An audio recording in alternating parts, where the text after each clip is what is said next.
We're not crazy, the system is. Tune in to Madness Radio, voices and visions from outside mental health. Wednesdays, 6 to 7 p.m. Eastern Time on Pacifica affiliate WXOJLP-FM 103.3 Valley Free Radio. Produced by Freedom Center and the Icarus Project, streaming live, podcasting, and archived at madnessradio.net. Thanks for tuning in to Madness Radio. This is your host, Will Hall, and today we're actually doing a special broadcast from Buenos Aires, Argentina, and I have Alison Hillman, who is the director of Latin America programs for an international human rights group called Mental Disability Rights International, and we are in Argentina working to help develop the user, survivor, consumer movement here and to address very serious problems of human rights abuses in the mental health system. So welcome, Alison Hillman. Thank you very much, Will. And I know it's kind of really dreamlike to be here in Buenos Aires, and there's traffic outside, and we're in this hotel. It's been this really amazing trip, but this is not something that's new for you at all. You actually do a lot of traveling in Latin America and a lot of work around mental health issues in a number of different countries, not just Argentina. Is that right? That's correct. I direct projects in Latin America for Mental Disability Rights International, and currently we're working in Argentina, Paraguay, and Peru. And I've been with MDRI since 2002 involved in this work. Well, maybe we can get started. Just tell us a little bit about how you did get involved, because I know you're also a survivor of the mental health system and have your own story. So maybe tell us a little bit about that. Sure.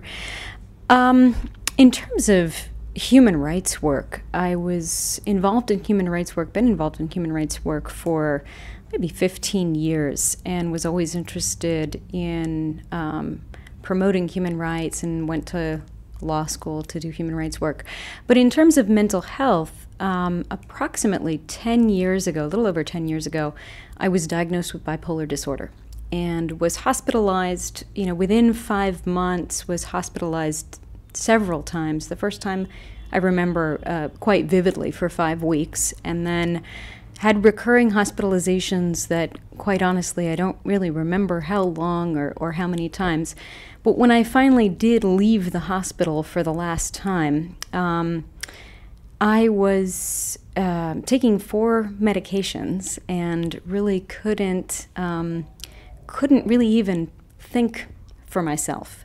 And I remember going to an interview to see if I could have Social Security benefits, and the interviewer asked me how to spell house. And I started H-A-W, and I stopped and I thought, I know I'm spelling this wrong. I know how to spell house. And I asked him, why doesn't my brain work? And he didn't give me any response. But little by little, my medications were reduced, and I went to law school, graduated from law school. During my last year of law school, actually, I was an editor of a student-run publication. And an article came in from a non-governmental organization called Mental Disability Rights International. And in this article, MDRI talked about their work all over the world, and specifically Mexico and Uruguay were countries that I thought, well, I've got experience working in Latin America. I had worked in Guatemala for 3 years prior to my run-in with the mental health system. And so wanted to return to do work in Latin America, wanted to do human rights work, and here was this issue of mental health and human rights, and I thought that it fit perfectly with what I wanted to work in and with my personal history. Wow, so let's just back up just a second. So it sounds like you had a really negative experience with the medications, and then was it really just a slow matter of reducing the meds and then slowly starting to try and do things back in society that was able to help you get recovered and then make it through law school? Yeah, absolutely. I remember recently I looked back through some notebooks of things that I documented during that time, and I was going to see a mental health professional on a weekly basis. And one of the notes that I made in one of these notebooks was, try to read for half an hour a day. And that just really brought back to me how disabled I was from the medications and from kind of the trauma of the experience. But thankfully, I had a progressive mental health professional who did help me through this period, and gradually my medications were reduced. But perhaps even more importantly, she encouraged me to get involved in work in the community. And so I found a community kitchen that needed volunteers, so I started going once per week. And, initially I thought, everybody's going to know that I have a mental illness. Everybody's going to point to me and say, wow, she's really weird. She's ill. And little by little, I saw that, I could relate to people, I could interact with people, but initially, even after, only 5 months of having, these repeated hospitalizations, I felt that I really couldn't direct my own life, and really felt socially inept. And so it was important for me to begin to do something in the community and to begin to help others. And how old were you when this was happening? I was 27. And so you were able to slowly start to recover. But what about the kind of experiences that got you into the hospital in the first place? Did those just kind of change on their own, or what? How did that kind of get resolved?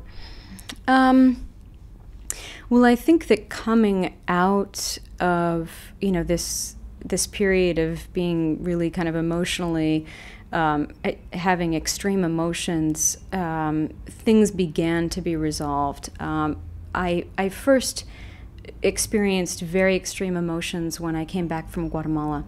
And I'd been living there for 3 years and fell into a pretty profound depression on, reinsertion into U.S. society. And I think that it was a combination of factors, but I think more than anything, it was just really severe culture shock. I had come from a war zone and was put back into a society where, friends were worried about where they were going to go on their honeymoons, and family members were worried about what shade of off-white they were going to paint the walls.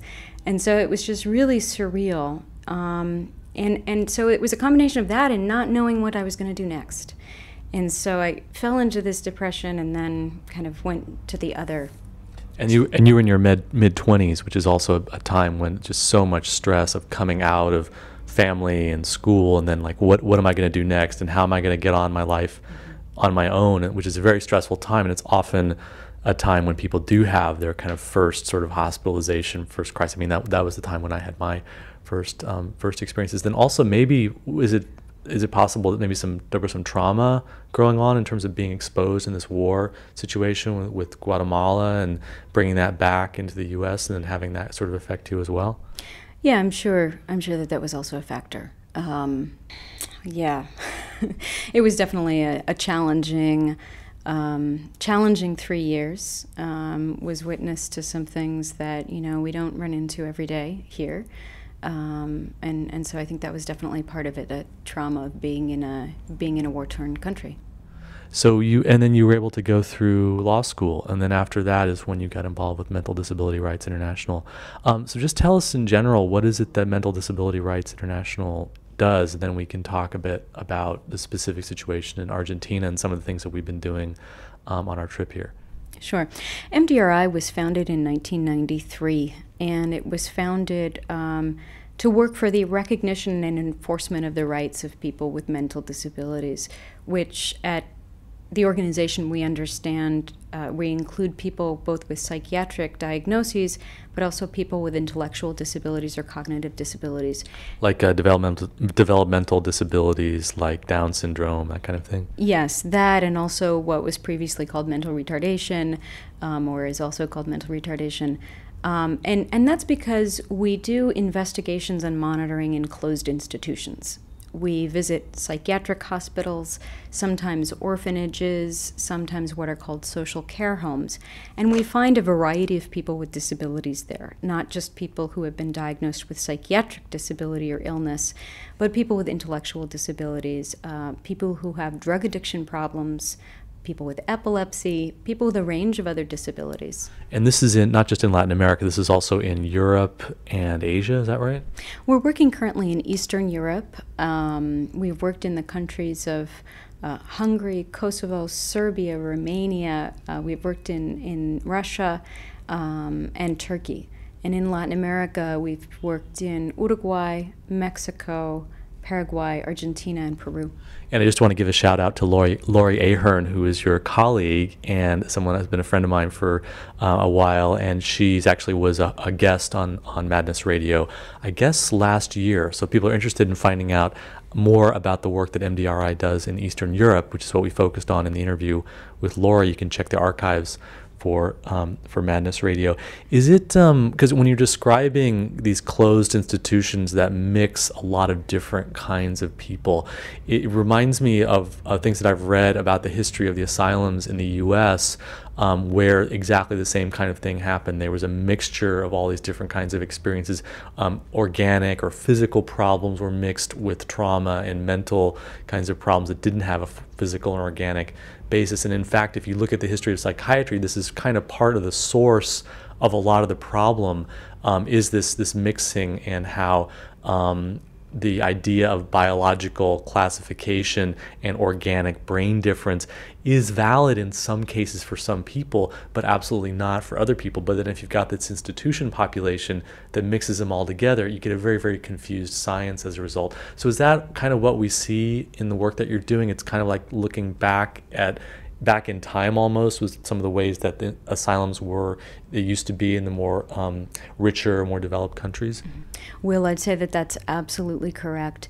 And what we find, I'll take two examples, Uruguay and Argentina. You'll find these institutions which really are asylums in the countryside. And originally, these asylums were created as farms in the early 1900s. And the thought was that people who had experienced extreme emotional distress needed to go to the countryside and needed to work on a farm.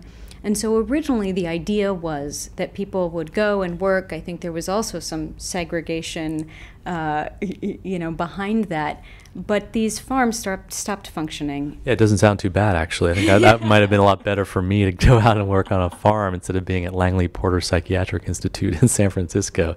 But it started to change. The vision of this started to change. Yeah, it started to change. The farms started deteriorating, and they've really just become warehouses for people. And what we've found is that people from the lower socioeconomic range of society are really the people who end up in these places. We'll just talk briefly about Argentina, and here we've found that depending on who you talk to, 60 to 90% of the people who are institutionalized, 25,000 people are institutionalized in Argentina. Anywhere between 60 and 90% are there for socioeconomic reasons.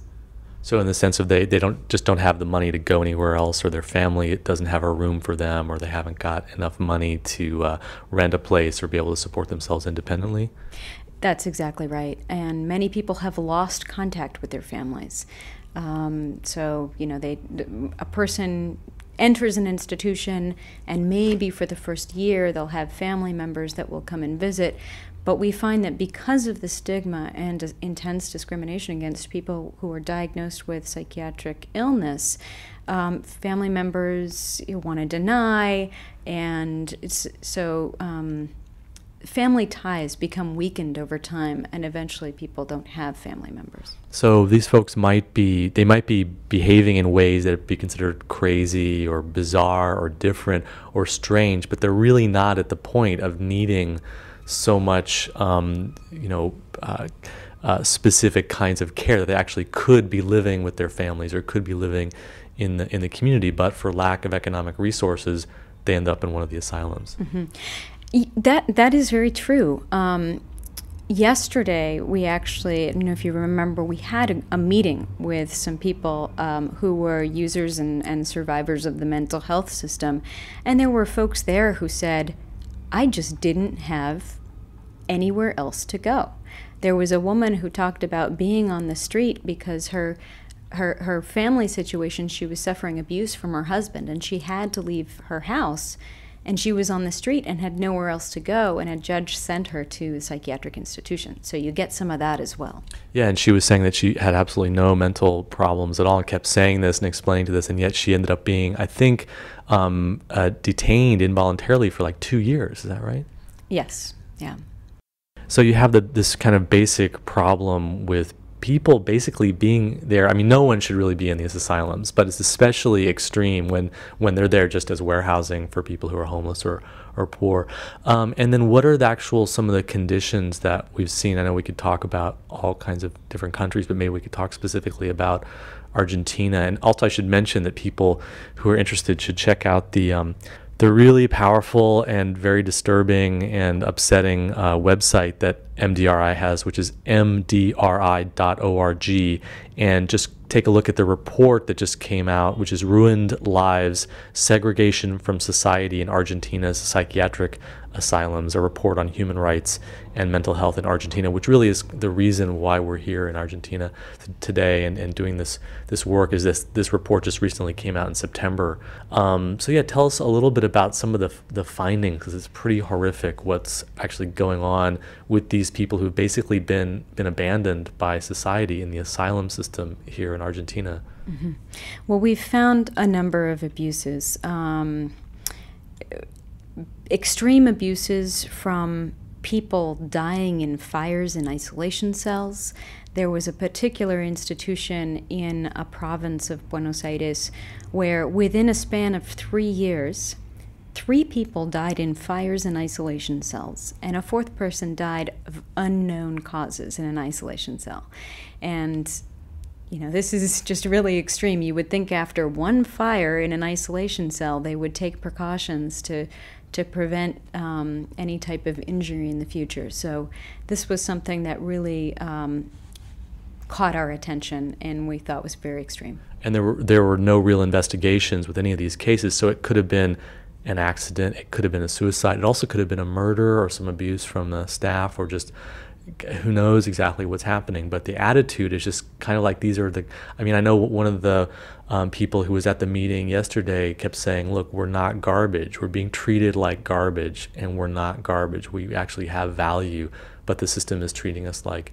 And so to have these kinds of instances where these repeated deaths from fire and to not have any investigation is a pretty extreme, not just in the specific cases, but an indication of the attitude that the system has as a whole here in Argentina. Mm-hmm. Yeah, absolutely. Other than that, we've also found women who have become pregnant in institutions. At this same institution that I was speaking about, where there were these deaths in the isolation cells, we were there in December of 2004 and found a young woman, probably in her early 20s, who was maybe 6 or 7 months pregnant. And on a review of her medical chart, it was clear that she was in the institution when she became pregnant. Well, we went back in September of 2006, and this same woman, the day before, had just had a cesarean section. So this was her second pregnancy within 2 years. And not only had she had a cesarean section, but the director of the institution had decided that she needed to have her tubes tied.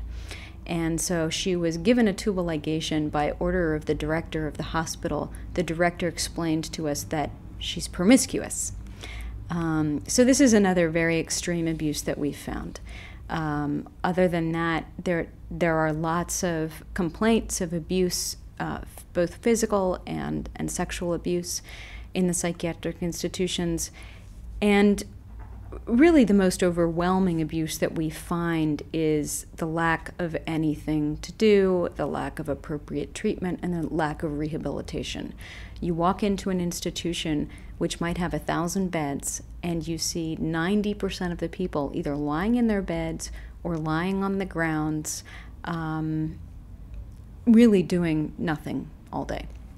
So just the conditions are enough to drive you crazy. So what were some of the other abuses that you found? I know there was a lot of question of like the hygiene and the health care in the system.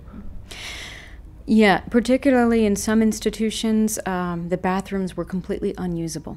I'll have to say, in all the institutions that I've been to, there was one particular institution where you couldn't even step foot in the bathroom, and when you tried, I became nauseous. It was just really, and so people would use the patios and the areas outside for their necessities, and this, of course, created a pretty extreme health situation, health emergency. Other than that, we've found institutions with wires hanging from the ceilings and broken glass and physical infrastructure that's just falling down. What about abuses in terms of punishment of the patients or abuse by the staff, the use of restraints, electroshock, that kind of thing? Mm-hmm. In one particular institution, which is it's called a psychiatric penal ward, which is where people who are either sent by not guilty by reason of insanity, or people who have mental health issues once they're in the criminal justice system, go to this psychiatric penal ward, and upon entrance into the psychiatric penal ward, they're detained, we were told by staff, for 10 days in very small isolation cells with no natural light, no access to a bathroom, naked. Now, they had told us that this was a way that they would observe people when they first came into the institution, but what we found was that there were people who had been there for months, and in fact there was one man who had been in a tiny cell for a year and a half. So this was one of the more extreme abuses that we encountered. So this is a form of systematized torture, basically, as an institutional business as usual, really. I guess I would have to agree with that statement. Now, I do have to say at this moment that there have been some reforms within this particular penal unit, and that government authorities are taking measures now to reform the unit, both in terms of infrastructure and also the way that they deal with people upon entry into the unit. But there are still serious abuses that go on. And you mentioned like 1,000 beds, but there's also like a huge overcrowding in these asylums. Yeah, that's right. We walked into one ward. Actually, you can walk into any ward, and you'll see a very large room with just row-to-row beds with almost no room to walk between the beds. And then you've got a staff-to-patient ratio that might be 2 staff people to 100 women in a ward. So there's absolutely no personalized care, so to speak. There's absolutely no rehabilitative treatment. People are basically just being warehoused. And these are mixed gender hospitals, so men and women are in there together? There's different hospitals. Within the city of Buenos Aires, there are 4 major hospitals. There's a hospital for men and a hospital for women. And then there's a hospital for children and an emergency hospital, which is exclusively for men. In the province of Buenos Aires, there's a 1,000-bed institution that's mixed, both men and women. So in the mixed institutions, I imagine that sexual violence and rape is an issue. Also, I guess, in the male institution as well, because we know from the prison system in the U.S. this is a serious problem that doesn't get addressed. Mm-hmm.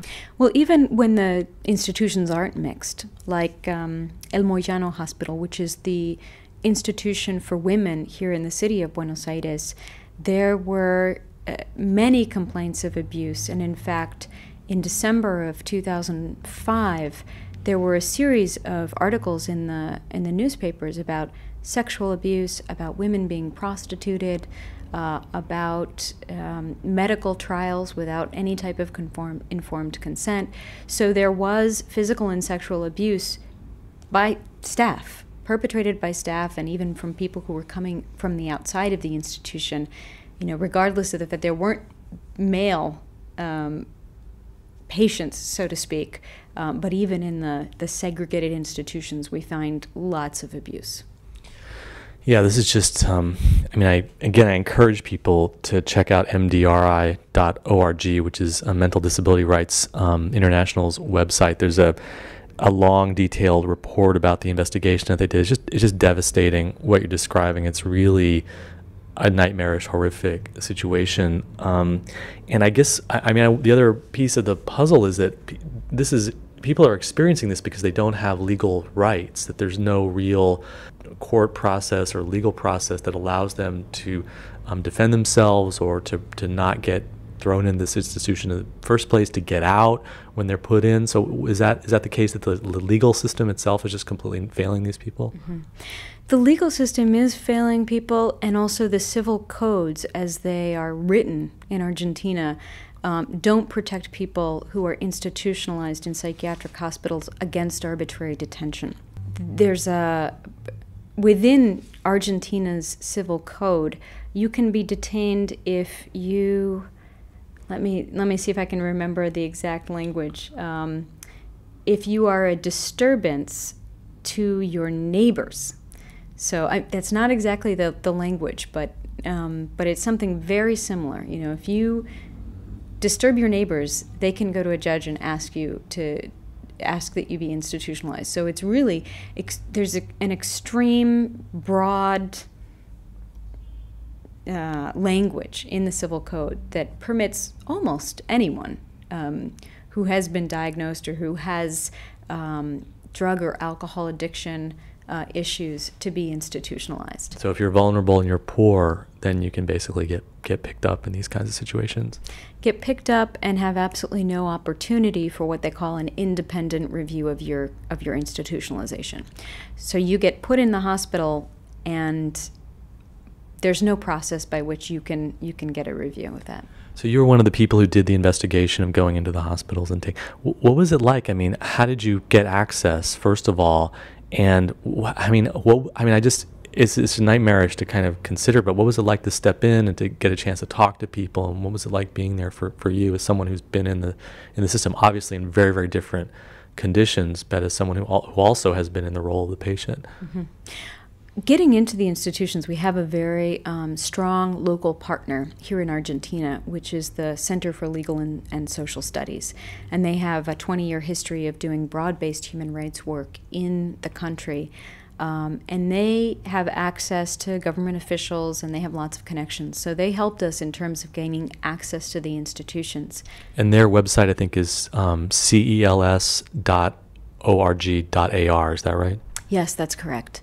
And there's actually stuff in English on their website, so I encourage you to check that out as well. And then in terms of once you're in the institution and it's really challenging. It's really difficult. In some respects, you have to distance yourself. Otherwise, you can become completely overwhelmed by people's stories. Very often, you'll find people who fell into a depression because their mother or their father died. And then here they are in the institution 20 years later, and they don't have any way to get out and to reintegrate into the community. Were people happy that you were there? Were they very excited to talk to you? And was there a sense of hope at all that there were people coming in and investigating? I don't know if I could say happy, but I think people were relieved to know that there were people who were interested in their stories. And I think also the other important thing to understand is that you didn't really get a chance to do like a thorough investigation of every institution in Argentina. So we're really talking about what is the tip of the iceberg here. Is that fair to say?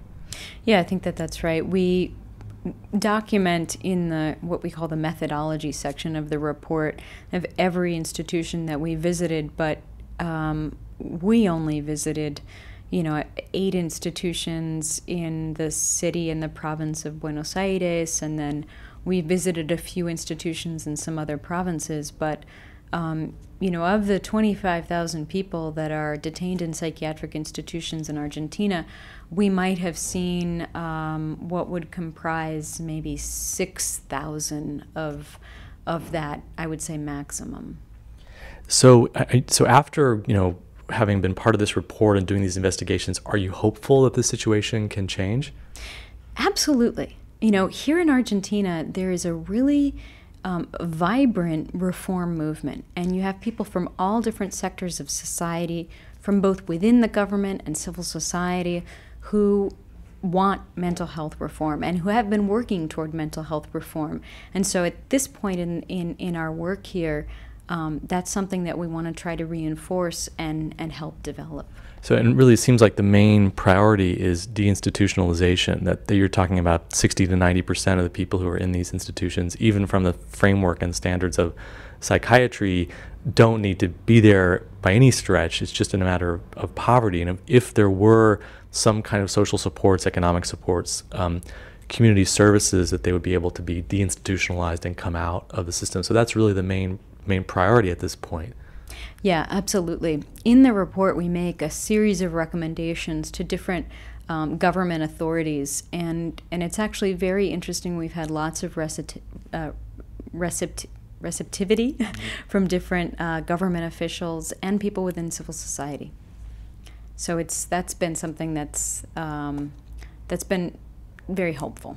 So one of the things that I've been sort of struggling with being here is just the difficulty of coming in as kind of an outsider and saying, look, you have problems with your society. This is, these are these international standards. There are these international human rights treaties. Then there's conditions that have to be set up, and there's human rights here that have to be respected, and then it becomes like a national sovereignty, self-determination issue, and that's sort of something that I was concerned about coming in, but actually I haven't encountered that from the people that I've been meeting with and talking to. In fact, it's quite the opposite. There's much more of a spirit of collaboration. But what do you think about that? All of the recommendations that we have in the report came from people in Argentina, and we're not telling people anything they don't already know, but we interviewed a wide range of people from Argentine society, and the recommendations in the report are basically distilled from those conversations.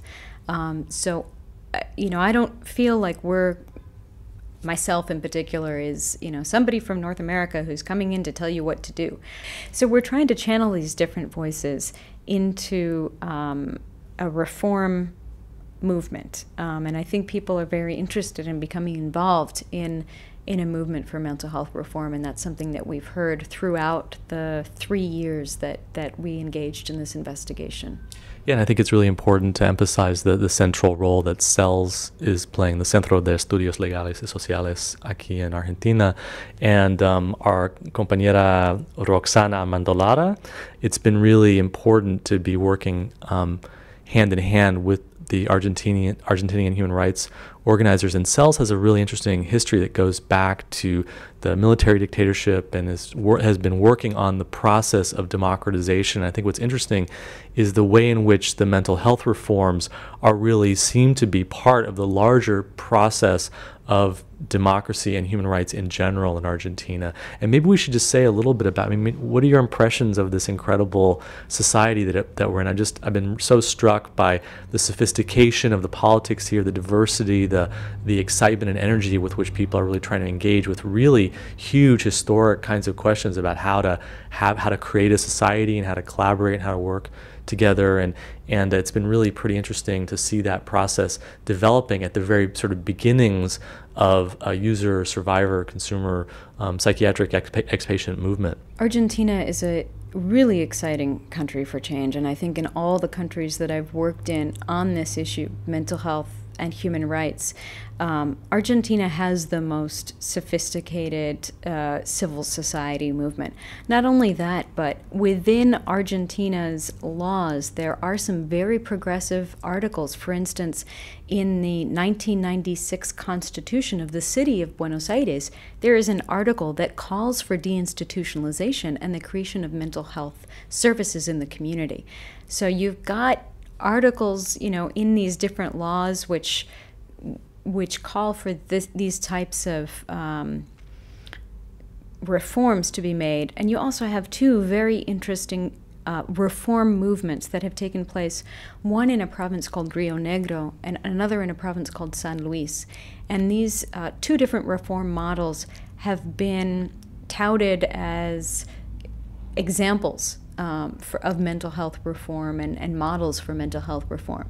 So it's a really exciting time. I feel like there were lots of actors throughout the society that are very interested in reform. Yeah, I should say right before we arrived actually was the National Gay Pride March that happens. And I guess Argentina is the only Latin American country that has legalized same-sex marriage, which is really exciting. And there's a real progressive attitude here. The other thing I learned was that psychotherapy is huge in Argentina, like going to your and it's not just psychotherapy, it's psychoanalysis, like Freudian and Lacan psychoanalysis is really a very popular thing. And so I'm kind of wondering, how is it that these asylums can be existing as they are in these sort of dumping grounds for people in a society that is so sophisticated and does have such a consciousness around human rights? I mean, what is it that happened that allowed the situation to develop to the point that it is today in your view? Mm-hmm. Well, I think that there is a striking dichotomy between people who can afford psychoanalysis and people who go to see an analyst, and people who both can't afford an analyst but also have from a lower socioeconomic scale, and also the stigma of someone who needs more help, maybe in quotation marks, than someone who just goes to see an analyst. So why haven't the psychologists, the professionals in this society known about what's going on in the asylum system and been raising hell about it? Mm-hmm. I think that's a complex question. Let's see if I can respond to it more or less succinctly. Training of psychologists and mental health professionals here in Argentina has traditionally focused on individual attention. So it's been, individual analysis, individual clinical attention, and there hasn't really been a focus on community mental health. And so that's a huge issue that we hear time and again. So people aren't trained to do community mental health. They're not trained to work with groups. Is there also kind of the belief that, once you've crossed a certain line, you've got a serious mental health illness like schizophrenia or bipolar, that's kind of it, and there's no sense of recovery and being able to come out of that experience? I think that for the most part, that's true. Recently, there have been some really interesting reform movements within, you've got different sectors within psychology and psychiatry of folks who really are supportive of reform and support the notion that people can be reintegrated into society, that people can be reinserted into the workforce, and that people can recover. And so there are sectors of the mental health profession that believe in this and that are working to make this a reality. But then you still have sectors of the mental health professional that still have a very biomedical model. And, once you're sick, and that's it.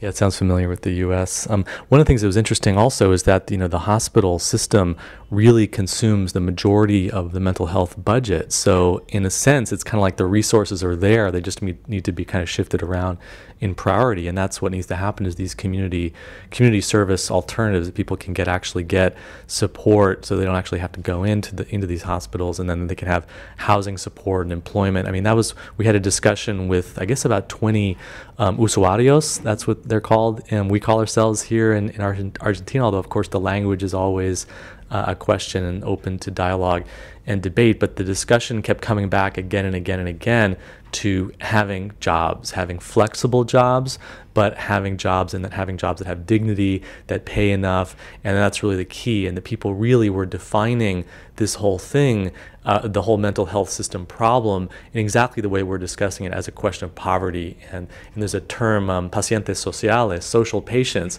which I kind of wish that we had this in the U.S. because we do have social patients. We have people who are in the system just because they're homeless or they don't have money, but we don't have a term for it. And so I was very kind of excited to hear this term, pacientes sociales, and to have people be aware of it. But at the same time, I guess you weren't there, but we did a presentation at one of the universities, and there were people who were questioning the term paciente social because it was a term that was used often by professionals and used often by the bureaucracy and wasn't bringing in enough of a political perspective on what was going on and wasn't seeing the context. So, let's just talk about. We haven't got very much time left with the interview, but let's just talk a little bit about the work that we've been doing the past few days, which has been really, really exciting. What were some of the high points for you?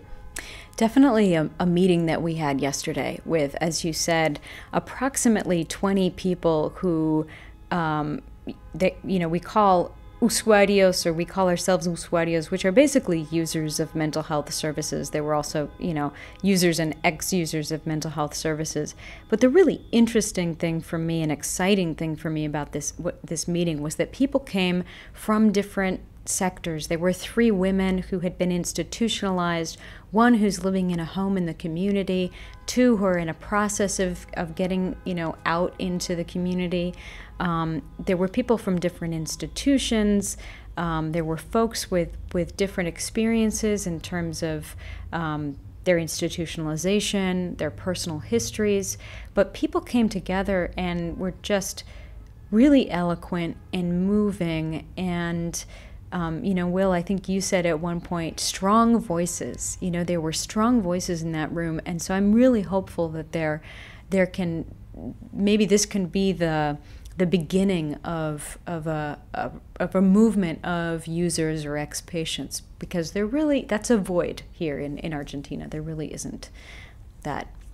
Yeah, it was also exciting that Agustina from the Icarus Project, who's the Buenos Aires representative of the Icarus Project, was part of the whole process yesterday. So maybe let me take the other side of it. And what are some of the dangers of the deinstitutionalization process here in Argentina? Because I know that we've had so-called deinstitutionalization in the U.S., and yet we still have a lot of problems with the system. It seems to me from the work that I've done past several years that one of the main things is that, okay, you have this push to get people out of hospitals, you have a focus on the importance of community services and programs in the community, and yet when it comes right down to it, the money's not there. Do you think that that's a danger, that could happen, that people could just end up having problems in services that aren't funded, or they're not funded well enough, and so the conditions are not good? Mm-hmm.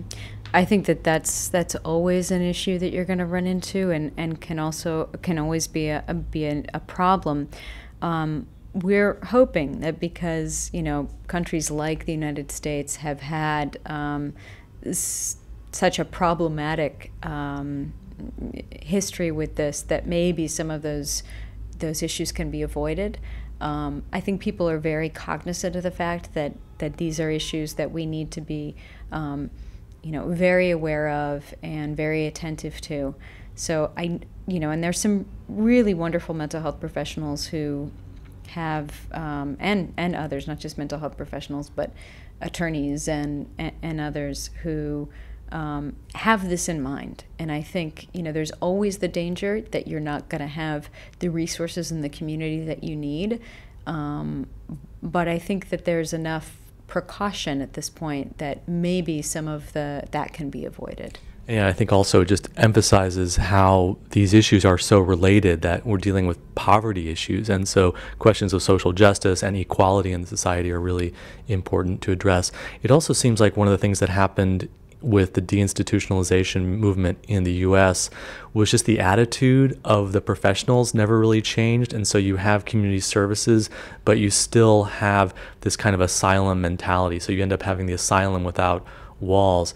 But what was interesting is just the way in which there does seem to be an interest in, like the class that we went to a couple days ago was a interdisciplinary class in the university, a postgraduate class in something called collective health, which we actually don't have in the U.S., but is great because the perspective that brought in, there are a number of people there who brought in a feminist perspective, people who are raising the larger issues of poverty and inequality, and a couple of the presenters were also dealing with issues of orphans and children, and with people who use drugs, illegal drugs, and the harm reduction movement. So it seems like there's a lot of really exciting ferment happening here, and hopefully the ingredients for a very different kind of course for the future, even though this first step of deinstitutionalization is so crucial. So what other impressions have you had from the trip in Argentina? I think that your involvement in the project at this point, and your contributions have been really fantastic. And it's so important for folks here to see someone who's involved in this movement, who's had a history and who's overcome and recovered, and is really someone who's working for change, and that's just so important. And so I'm really thrilled that you were able to join me on this trip, and that you're working with us here to help develop this reform movement, and most importantly, develop a movement of people who were users or survivors or ex-patients to really have a voice and insert themselves in this process.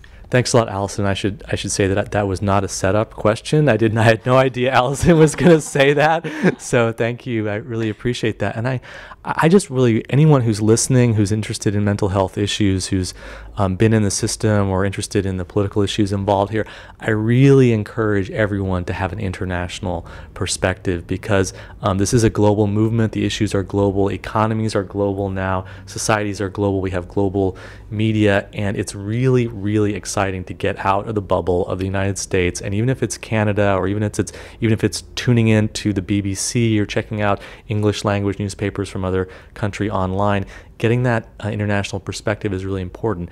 The other thing that's really cool for me being here is I feel like, maybe I have some things to offer because of our experiences in the U.S., but also I'm learning a lot, just the way in which people are coming together, the sophistication of the discussions that we're having is just incredible. And the people that I met from CELS, the human rights workers, is really, really exciting me. And just that's not something that we have in the U.S., where an established human rights organization that's working on state repression or working on torture issues or working on prison issues takes on a huge mental health piece. What we have is a kind of a segregated legal defense and advocacy system where there are specialized mental health human rights groups, but to have the mental health be part of the larger human rights picture is really, really important. That's something we can learn from a lot in the U.S. and in other countries. So we are about out of time. Any closing remarks or anything else you'd like to add from your experiences in Argentina? What other work are you doing in other countries? You want to just mention that a little bit, some of the things that are on the agenda? Sure. Yeah, just before this week in Argentina, I spent a week in Paraguay, where we've been involved in mental health reform there as well. And boy, that could be a whole nother radio show. So I'll leave it there. And also, other than Paraguay, we're working in Peru. We published a report on human rights and mental health in Peru in 2004. And now, with recommendations, now we're working with people who are within the mental health system and their families to organize and insert themselves into political processes. So that's where we're at in terms of our work in Peru. Great. Thanks a lot for joining us today, Alison Hillman from Mental Disability Rights International. Thanks so much, Will. It's a pleasure. And you've been listening to Madness Radio. And if you're interested in information about Mental Disability Rights International, check out their website, which is mdri.org. Thanks a lot for tuning in.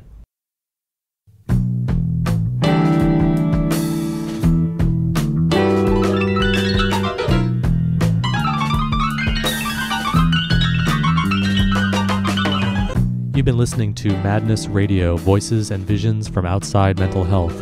Madness Radio is broadcast every Wednesday, 6 to 7 p.m. Eastern Standard Time on Pacifica affiliate WXOJ-LP-FM 103.3 Valley Free Radio in Northampton, Massachusetts. For our live internet stream, podcasting, show archives, and more, visit madnessradio.net. Madness Radio is co-produced by Freedom Center and the Icarus Project.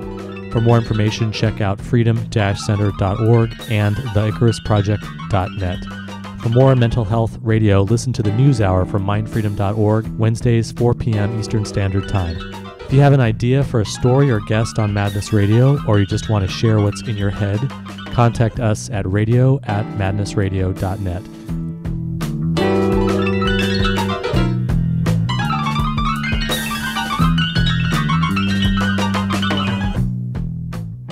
KWMD Kasilov, 90.7, Anchorage 104.5.